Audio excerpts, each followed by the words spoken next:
مساء الخير عليكم. الاخبار جيش احمد، تاني فيديو على التوالي. يا انا يوتيوب هجيب المليون والله العظيم. اعمل سبسكرايب، اعمل لايك، اول ما تشوف القناه دي ابعتها لاصحابك. لازم تبقوا شركاء نجاح في القناه دي وتسيب بصمتك هنا وتبقى من المؤسسين، من السكان الاصليين للقناه دي، عشان لما توصل مليون تقدر تقول انا اعرف بيرجو لما كان عنده 500 سبسكرايب. انا كاتب في موضوع انا شفته على تيك توك، وبجد الموضوع ده اثر فيا النهارده بشكل يعني صحيت متضايق بسببه. عايز اتكلم في شويه حاجات معاكم من الزوزات. السلام عليكم. طبعا انا متردد جدا قبل ما اصور الفيديو ده، لان انا في الفيديو ده اول مره هتكلم عن حاجه تخص حياتنا الشخصيه، واحنا في الطبيعي ما بنعملش ده اصلا.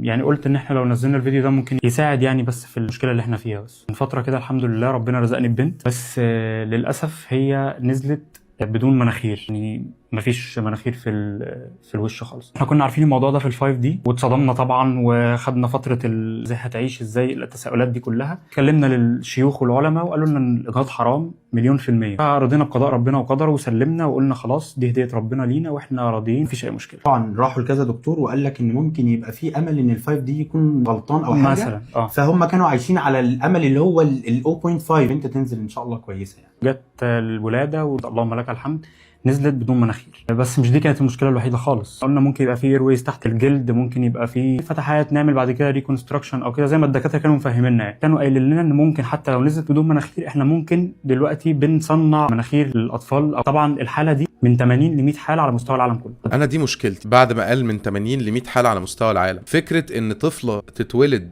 عندها قنوات التنفس مش موجوده، مش تجميلي، لا هو عيب خلقي جسدي. لما يعرفوا في السونار ان في مشكله والمشكله دي هتاثر على حياه الطفله فيروحوا دار الافتاء، الاجابه النموذجيه هتبقى حرام. اكيد طبعا القرار ده لازم يبقى بايد الدكاتره اللي في المستشفى، مش يقولوا له روح اسال دار الافتاء، ان دار الافتاء هتديك اجابه نموذجيه، مش اهل طب. بس طبعا لو كانوا عارفين ان الحاله من 80 ل 100 حاله على مستوى العالم بتبقى كده، برضه مش هتقول لك اجهض. الموضوع خارج عن مستوى الاخلاقيات الدينيه والحلال والحرام. ايه الحل؟ اعتقد ان الدكاتره برضه هي اللي تبقى مسؤوله على قرار زي ده. سونار ده 5 دي حاجه الحمد لله ربنا خالقها علم لينا عشان نعرف الطفل ده هل هيمر بعذاب في حياته ولا لا. ده كان رأيي، ويلا بينا نكمل الفيديو.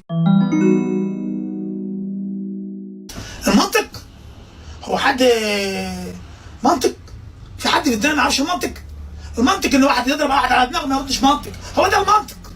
هو ده ولا مش هو؟ يا متعلمين يا بتوع المدارس. هو في سعيد صالح، بس لو مسك معلقه ده انعكاسه على المعلقه، او يمشي عادل شاكر. بس هو صوت سعيد صالح. يا حزين صالح يا سعيد اكسباير. السلام عليكم. قادر موجي اسوأ واحد طلع على السوشيال ميديا. الولد ده بيطلع يقول اراء فجأة كده، وانا بصرم واصفر وغلاوي ومش بحب اشوف حد غير ينجح والكلام بتاعكوا ده. خلصنا من النقطه دي. انا بجد مش فاهم يعني ايه واحد يطلع تبقى كل شغلته انه يتريق على الناس ويطلع الناس مسرح وتبقى دي شغلانته على السوشيال ميديا، زي عمر كاتو او اي حد من بتوع الرياكت عامه. انت شخص ما عندكش مهاره او حاجه تقدمها للناس فبتاخد الطريق السهل. يا عم لو دمك خفيف والله هعديها لك عادي، انا راجل بقدر الافيه جدا. يعني لو توفيق الحديدي عمل محتوى رياكت والله اتفرج عليه عادي. بس اياد الموجي وعمر كاتو واي حد من بتوع الرياكت بحسهم كلهم اسطمبه واحده، بيتكلموا بنفس الطريقه، بيرياكتوا بنفس الطريقه، بيقولوا نفس الافيهات اللي ما بتضحكش. وانا هنا ما بتكلمش عن شخص حد، انا بتكلم عن المحتوى اللي بيقدموه. ممكن يبقوا شخصيات لذيذه جدا ويبقى دمهم خفيف في الحقيقه مش زي الفيديوهات، زي ما اي حد ممكن ما يكونش عاجبه المحتوى اللي انا بقدمه ويطلع يتكلم عليه عادي لما تشير، يعني مش دلوقتي.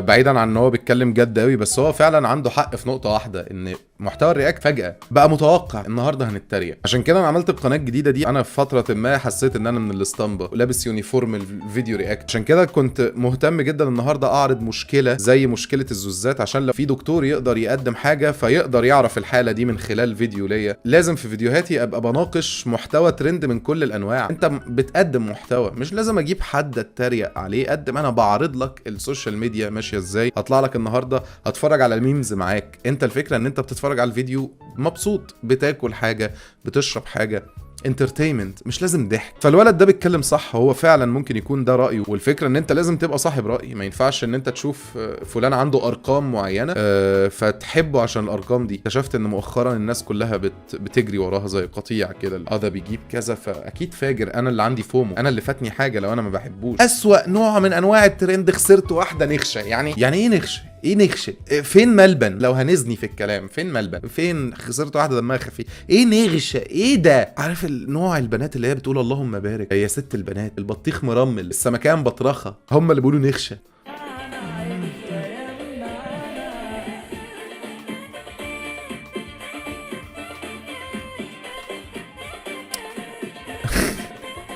يعني الحاجات دي متصوره عشان الترند طلع، فمثلا وهم ماشيين في الطريق حبيبتي ممكن تصوريني فيديو بس وانا بتنغش واقول خسرت واحده نغشه. ممكن اتعفون؟ ايه العفوانه دي؟ ما تبطلوا نغششه. ما منعول ابو اللي جاب امها مطرح ما هي هتكون مش عاوز.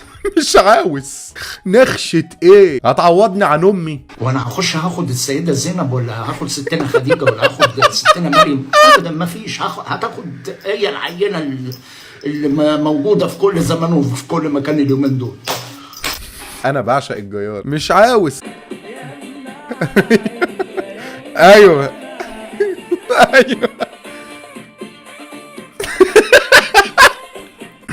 حد عارف هو قال ايه؟ بيقول ايه ده؟ مش فاهم. طز. ايه؟ طز. طز. في مشكله في مخارج الحروف بتخلينا اشك في الجيار ان هو بيشتم يعني.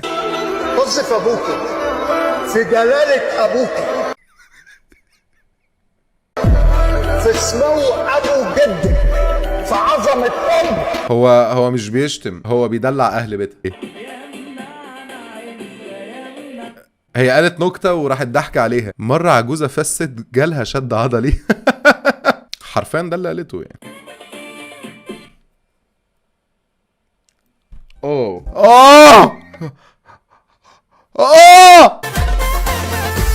دي بتشتم، دي بتقوله طز في جلالة ابوك. والله العظيم شتمت. اهو انت في جلالتك، في فخامتك، في دلعك، في حلاوتك، في شقاوتك، في غلاوتك، في نغشاش. بطلع عفوانه بقى. دي اللي هي بتحارب الكرنج، دي محاربه اللي هو الكرنج اللي بيبقى في فيديوهات خسرت واحده نغشه. دي معاها الكود يا جماعه، دي معاها الكود. هي فاهمه الباترن، فاهمه النمط، فطلعت تعمل منه عبره.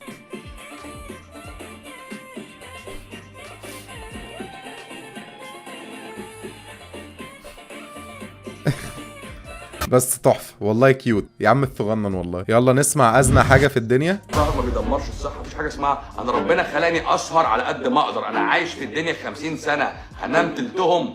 ده اللي هو ممكن يقول لك انت ما عندكش برد، انت عندك حاله ابداع. انا عندي برد، بس لو سالت قول لي ده مش برد يا حبيبي، ده مش برد. روح اسال، انت بس عندك ارت بلوك جالك ان هو برد. اقول له طب انا باكل غلط. ما ينفعش تاكل في مجال كهرومغناطيسي ده بيغذيك اصلا. انت بس ارفع انتنه والقط شبك. اتنا غداءنا لقد لقينا من سفرنا هذا نصبا. هيقعد بقى يجيب لك تعالى لي بقى في الدين وتعالى لي في العلم. هحط الراجل ده مذاكر، ما تخشش معاه. انا بس اللي عاجبني ان واحد بيقول له ممكن فوائد العاده السريه بعد اذنك. يلا بقى، ما فيش ضرر من السهر. اتفضل بقى اصرف. وفوائد الخمره ايه بالمناسبه بقى؟ والحشيش فعلا بيعالج. البنوته النخشه دي انا بس عايز اداري باي حاجه. ورا بيرجو رياكت في صدر صريح في وشك، والرجاله والبنات بقى اللي هو ايه حضرتك ايه هنعمل او اف بعد كده ولا ايه؟ تقوم هي منزله فيديو اوسخ من اللي قبله. يعني مثلا الفيديو لما تبقي مش واثقه ان صاحبتك هتبعت الصور بعدين، هي بس عايزه تصور نفسها، الفت اغرب نوع كابشن يتكتب على فيديو عشان بس تصور نفسها.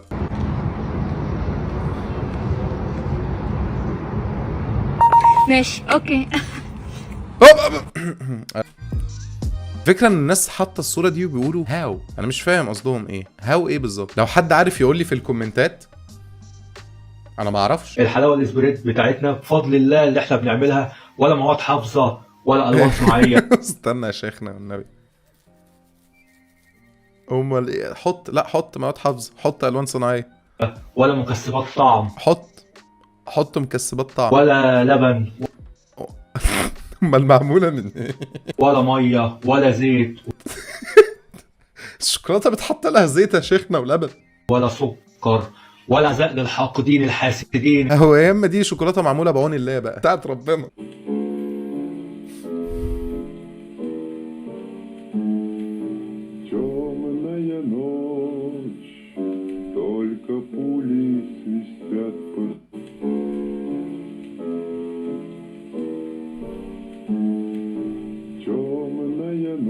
كوميديا الجيل الجديد اللي ما بفهمهاش. امك شافت شاحن تايب سي في اوضتك بس تليفونك ايفون 13، ان هو معاه فيب. سقفه ليا. انا فهمت الكوميديا دي.